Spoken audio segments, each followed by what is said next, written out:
In Minnesota's latest budget forecast, both good news. We now project a budget surplus of nearly $2.5 billion at the end of the current 26-27 biennium.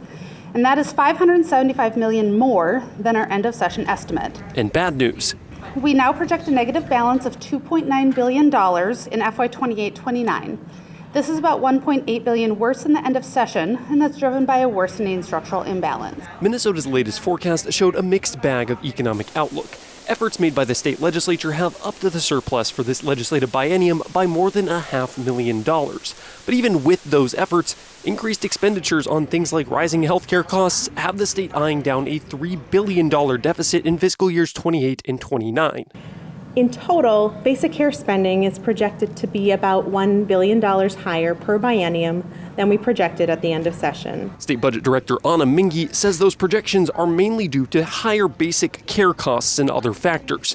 While Mingy says federal policy has had an incremental impact on that, it's not the biggest driving factor. I would say, in general, the managed care costs and some of these higher per person cost trends that we're observing are not the result of the federal reconciliation bill. One item that wasn't included in MMB's numbers was fraud. The agency says that money that's been defrauded is included in the increased spending section of their forecasts, but only to the extent that it's increasing spending in a way they can monitor.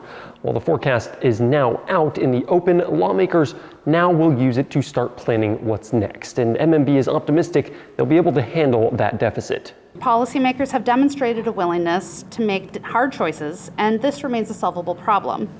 And there are several indicators pointing in our favor as we move forward. Reporting in St. Paul, I'm Quinn Gorham.